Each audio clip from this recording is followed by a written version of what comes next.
ভয়াবহ বন্যাতে ৩১ নম্বর জাতীয় সড়কের বুড়িতরসা নদীর ব্রিজের বেহাল দশা। ব্রিজ মেরামতির কাজ শুরু হলেও দীর্ঘ ৭ বছর কেটে গেলেও এখনো অসম্পূর্ণ ব্রিজ মেরামতির কাজ। ভোট আসে ভোট যায়, নেতার মুখ বদলে যায়, বদল হয় ক্ষমতার, কিন্তু প্রতিশ্রুতি বদলায় না, যে প্রতিশ্রুতি পূরণ হয় না।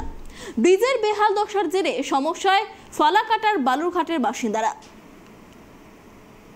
সালটা ছিল 2017 সালের ভয়াবহ বন্যাতে আলিপুরদুয়ার জেলার যে বুড়িতরসা নদীর ওপরে যে কাঠের ব্রিজ ছিল সেই ব্রিজটি কিন্তু একদমই বিলীন হয়ে যায় এবং তার পরবর্তীতে আজ 2024 সাল আমরা দাঁড়িয়ে রয়েছি।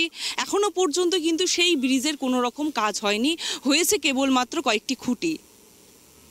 এই সাধারণ যার ফল কিন্তু সাধারণ মানুষদের ভুগতে হচ্ছে, যেখানে এখানকার স্থানীয় যারা বাসিন্দা রয়েছে তাদের চিকিৎসার জন্য ফালাকাটা সুপার স্পেশালিটি হাসপাতালে যেতে হলে 5 কিলোমিটার গেলেই তারা সেখানে গিয়ে চিকিৎসা করাতে পারে। সেখানে তাদের ঘুরতি পথে যেতে হয় প্রায় 17 থেকে 18 কিলোমিটার, সেটা কোচবিহার জেলা হয়ে তাদের যেতে হয়।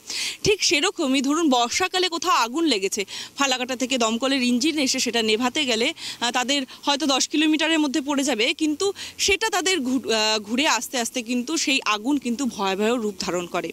এই রকমই কিন্তু বিভিন্ন রকম দুর্ঘটনার মধ্য দিয়েই কিন্তু কাটাচ্ছেন এই এলাকার সাধারণ মানুষেরা।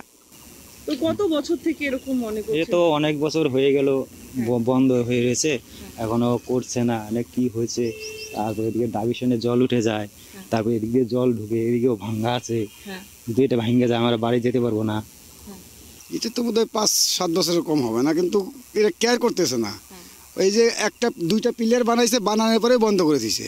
এনকর পাবলিক গুনা যা কষ্ট করতেছি, মানে হাটে বাজারে যাওয়া খুব এই মেন রাস্তা হয়েছে এইটা। এই যে ভালো রাস্তাগুলো ভেঙ্গে তারা কালপাট বানায় থিছে, বা এখন রাস্তায় যে সবজি যাওয়া খুবই কষ্ট। এই যে একটা দুর্ঘটনা ঘটলো, আর বাচ্চা মারা গেল, বউটা যেভাবে কষ্ট করে যে হয়ে গেল, তারপরে এনে বসা হইলো, বসলো, ভিডিও অনেক করছে, কিন্তু কোনো কেয়ার হইতেছে না। এইভাবেই বোধহয় বুক করে লাগবে। আলিপুরদুয়ার থেকে শিলিগুড়ি বলুন, কিংবা শিলিগুড়ি থেকে উত্তর পূর্ব ভারতের দিকে যেতে যদি হয়, তাহলে কিন্তু এই 31 নম্বর জাতীয় সড়কের ওপর ভরসা করে তাদের যেতে হয়, কিন্তু সেটা বর্ষাকালে সম্পূর্ণই যোগাযোগ বিচ্ছিন্ন হয়ে যায়। কারণ এই যে কালভার্ট করে দিয়েছে, সেই কালভার্ট কিন্তু সেই সময় একদমই অকেজো হয়ে পড়ে, অর্থাৎ কালভার্টের ওপর দিয়ে নদীর জল বয়ে চলে এবং যার ফলে তাদের ঘুরতি পথে কিন্তু যেতে হয়।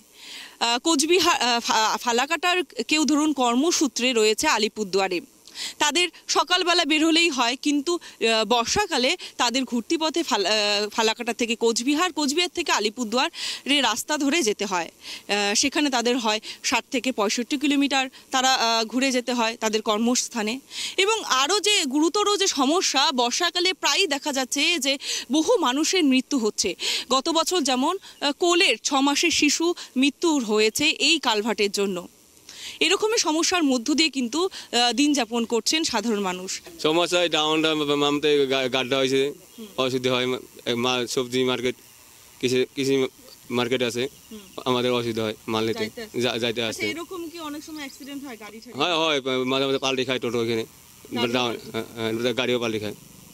তাহলে কি চাইছেন বর্তমানে? আমাদের রাস্তাটা তাড়াতাড়ি হোক। এই যে প্রচুর সমস্যা। এই বর্ষা এলে এবারে এই সামনে বর্ষা চলে আসছে, এই রাস্তার তো বেহাল যে অবস্থা আছে, এমনিতে বেহাল। তারপর কদিন পরে তো আমাদের চলাচলই বন্ধ হয়ে যাবে, রাস্তার যা পরিস্থিতি।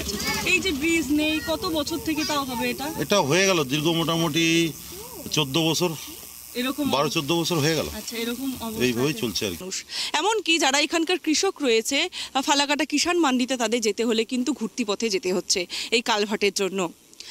ভোট আসে ভোট যায়, নেতারা আসেন, প্রতিশ্রুতি দেন, কিন্তু ভোট পার হলেই কিন্তু বুড়ো আঙ্গুল দেখাচ্ছেন, এমনটাই কিন্তু অভিযোগ।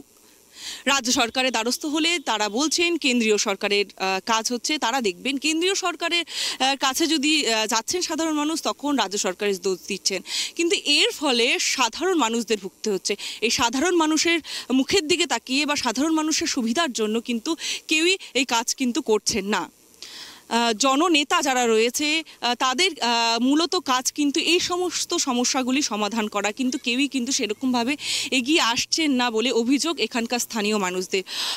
এখন দেখার বিষয় এখানকার যারা স্থানীয় মানুষ রয়েছে বা এই যে নিত্যযাত্রী যারা রয়েছেন আলিপুর থেকে শিলিগুড়ি কিংবা ফালাকাটা থেকে আলিপুরদুয়ার, তারা কবে এই সমস্যার থেকে মুক্তি পান বা কবে এই সমস্যার সমাধান হয়, এখন দেখার বিষয় এটাই।